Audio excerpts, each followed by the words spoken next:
क्योंकि ये साल मेरे को मेटल्स का साल ही दिख रहा है। सब लोग वॉर के लिए तैयारी रख रहे हैं, क्योंकि हर जगह प्रोडक्शन हर चीज की बढ़ रही है। तो कॉपर यूज होता है, इसमें शेल्स में स्टील यूज होता है, हाई ग्रेड स्टील यूज होता है, तो जिंक यूज होता है, तो जिंक यूज होगा, सिल्वर हो गया, गोल्ड हो गया। तो मेटल्स का साल है, मेटल्स अच्छा करने चाहिए इस साल में। गोल्ड में वॉलेटिलिटी कम होती है, सिल्वर में वॉलेटिलिटी बहुत ज्यादा होती है।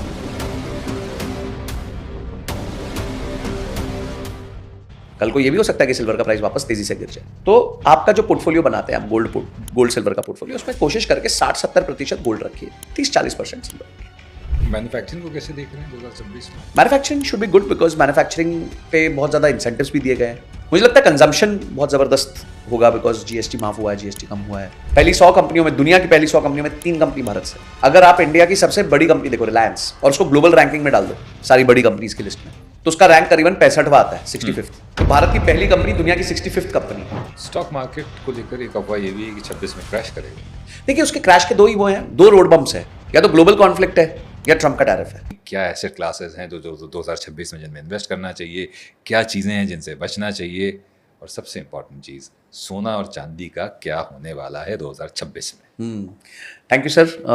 2025 तो सोना चांदी का साल था। हाँ, वो मैं बार बार कहता हूँ ये बात कि सिल्वर को गोल्ड मेडल मिला है और गोल्ड को सिल्वर मेडल मिला है। वाह, वाह। तो आप देख सकते हैं सिल्वर नंबर 1 हुआ, 120% का इजाफा हुआ इस साल उसमें। राइट। और गोल्ड में भी कुछ 70-80% के आसपास का इजाफा हुआ है पूरे नॉर्मल साल में, जनवरी टू दिसंबर में।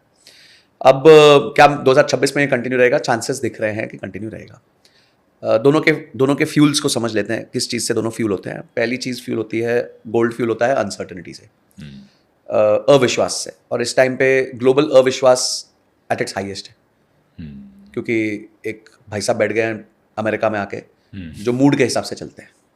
ठीक है, कि आज सुबह क्या मूड है, शाम को क्या मूड है, रात को क्या मूड है, तो मूड के हिसाब से वो बोलते रहते हैं कुछ। तो एक दिन बोल देते हैं इंडिया ठुकी हुई इकोनॉमी है, फिर एक दिन बोल देते हैं मोदी जी मेरे बहुत अच्छे दोस्त हैं, हमारी सांठ-गांठ चल रही है, एक दिन बोल देते हैं मैं 100% टैरिफ लगा दूंगा, एक दिन बोलते हैं मैं टैरिफ के लिए टीम भेज रहा हूँ। तो कुछ पता नहीं होता उनका। तो I think along with his wife the entire world is now not taking him seriously. तो बट क्या है कि है दुनिया के सबसे बड़े पावर हाउस के प्रेसिडेंट है, तो डेफिनेटली उनकी वाणी से जो है हलचल मच जाती है, अनसर्टनिटीज आ जाती हैं, और इसलिए गोल्ड रिजर्व्स क्रिएट किए जा रहे हैं। देखिए, यूएस ना एक चीज़ कंट्रोल करता है जिसे स्विफ्ट कहा जाता है। स्विफ्ट ग्लोबल पेमेंट्स जो भी होती हैं वो यूएस डॉलर में रूट होती हैं, और इसलिए जो ये कंट्रीज़ हैं, ब्रिक्स कंट्रीज़ हैं, वो कोशिश कर रही हैं कि वो अपना खुद का सेटलिंग सिस्टम लेके आए। पर एज ऑफ नाउ तो सेटलिंग सिस्टम स्विफ्ट है। रशिया को इससे बाहर कर दिया गया था बहुत साल पहले, कि भाई हम आपको ये नहीं करेंगे, अलाउ नहीं करेंगे, उसको उस पर सैंक्शंस लगा दिए गए। और इसलिए जो बाकी कंट्रीज़ हैं उनको भी डर है कि कभी ऐसा ना हो जाए, तो वो गोल्ड इकट्ठा कर रही है। इस टाइम पे सबसे ज़्यादा चाइना गोल्ड इकट्ठा कर रही है। और जब कंट्री गोल्ड इकट्ठा करती है ना, तो वो रेट नहीं देखती हैं। वो हमारी मम्मी की तरह गोल्ड इकट्ठा करती हैं। मम्मी कभी रेट नहीं देखती थी गोल्ड का, मतलब 25,000 चल रहा है तो भी ले लो, चलो 50,000 चल रहा है तो भी ले लो, आज लाख रुपये चल रहा है तो भी ले लो, 1.25 लाख चल रहा है ले लो। तो वो मम्मी की तरह बिहेव करती हैं सेंट्रल बैंक्स। अब वो मम्मी हमारी तो बेचारी 10 ग्राम, 5 ग्राम, 1 ग्राम लेती थी, वो लेते हैं किलो, टन के हिसाब से। तो इसलिए जो प्राइस का इम्पैक्ट है वो दिखने लग जाता है। तो इसलिए गोल्ड अभी, अगर ग्लोबल तनाव इसी तरह रहा तो गोल्ड डेफिनेटली फ्यूल होगा और आगे जाएगा। दूसरा, भारत हम सबको एक और चीज़ समझनी चाहिए कि gold is a de facto way of investing in dollar. ठीक है, इसका मैं उदाहरण देता हूँ कि अभी आप देखेंगे कि डॉलर पिछले 4 महीने के अंदर, 3-4 महीने के अंदर 84-85 से अचानक से 91 आ गया। रादर 1-1.5 महीने में ही आ गया। अगर यूरो के अगेंस्ट कंपेयर करेंगे तो हमारे तो नींद उड़ जाएगी, बिकॉज यूरो के अगेंस्ट डॉलर कमजोर हुआ था। तो यूरो के अगेंस्ट डॉलर कमजोर हुआ, डॉलर के अगेंस्ट भारत की करेंसी कमजोर हुई है। तो टोटल कंपैरिजन में देखेंगे तो यूरो के अगेंस्ट हम बहुत ज़्यादा कमजोर हो चुके हैं इन टर्म्स ऑफ करेंसी। इसका सारा फायदा होता है जब आप गोल्ड में निवेश करते हो, क्योंकि गोल्ड डॉलर में जो है डिनोट होता है। अब इसका मैं एक और एग्जाम्पल देता हूँ। सिल्वर जो है, सिल्वर 1980 में $50 पर आउंस था, आज 2025 में $65 पर आउंस है। तो यानी डॉलर टर्म्स में सिल्वर सिर्फ 35% बढ़ा है। कितने सालों में? 1980 से लेकर अभी तक। वो करेक्ट हुआ, फिर वापस आया, फिर करेक्ट हुआ, फिर वापस आया।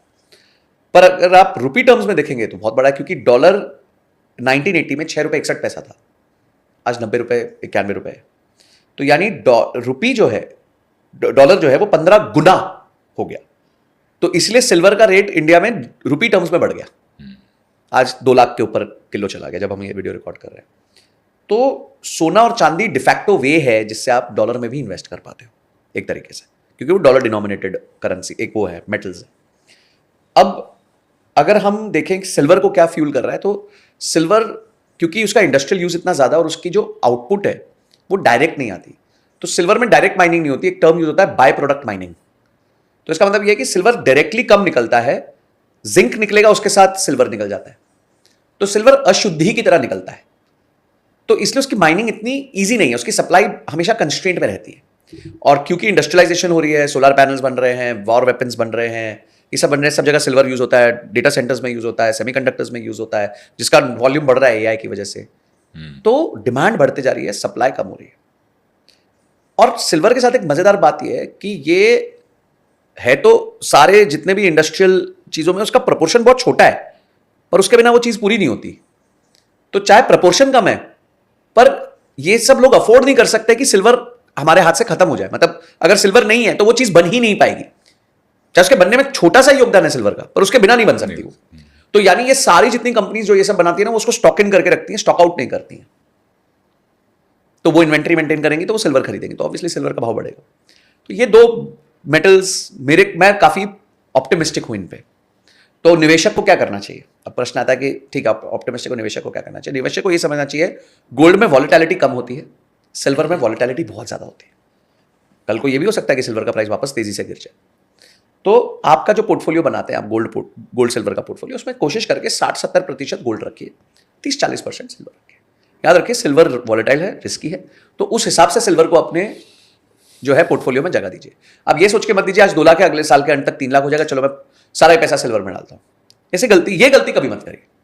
इट्स अ वॉलेटाइल एसेट, तो उस हिसाब से उसमें निवेश करिए। पर हाँ, लॉन्ग टर्म में सिल्वर ने अच्छे रिटर्न्स दिए, आपको भी अच्छा रिटर्न्स दे सकता है, आप उसको होल्ड कीजिए 5-10 साल, क्या प्रॉब्लम। पर 1 साल को ट्रेडिंग के एंगल से मत आइए सिल्वर में कि आज मैं 10 लाख रुपए डाल देता हूँ 15 लाख हो जाएंगे जी साल के अंत तक, हो सकता है रुक भी जाए, क्योंकि पता नहीं चलता। So but I am very very hopeful on both of these metals, क्योंकि ये साल मेरे को मेटल्स का साल ही दिख रहा है।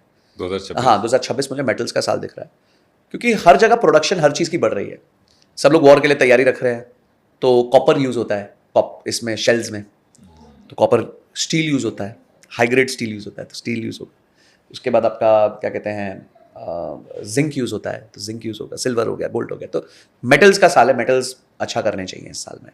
अगर ग्लोबल अनसर्टेनिटीज कम होती हैं तो उस हिसाब से फिर ठीक होगा, बेटर होगा, बट अभी कोई दिख रहा नहीं, मतलब हाँ आसार नहीं दिख रहे हैं, मतलब हम तो सब आसार पे ही चलते हैं, प्रोबेबिलिटी पे ही चलते हैं, तो वो नहीं दिख रहे। इक्विटी मार्केट्स अगर हम समझें तो यूएस थक गया है, यूएस की इक्विटी मार्केट थक गई है। What do you mean when you say थक गई है मतलब उसमें बहुत मोमेंटम था पिछले कुछ सालों में, वो थक गई है, भागते भागते थक गई। तो अब वो ऐसे नहीं जाएगी। हाँ। पर इसी समय पे कुछ कंट्रीज हैं जो बहुत अच्छा कर रही हैं, जैसे लैटिन अमेरिका बहुत अच्छा करने लग गई है, यूरोप के कुछ हिस्से बहुत अच्छा करने लग गए हैं। पर हमारे यहाँ क्या, हम निवेश नहीं कर सकते इन कंट्रीज में इतना इजीली। यूएस में तो फिर भी हमारे पास कुछ ईटीएफ है जिनके माध्यम से हम निवेश कर पाते हैं।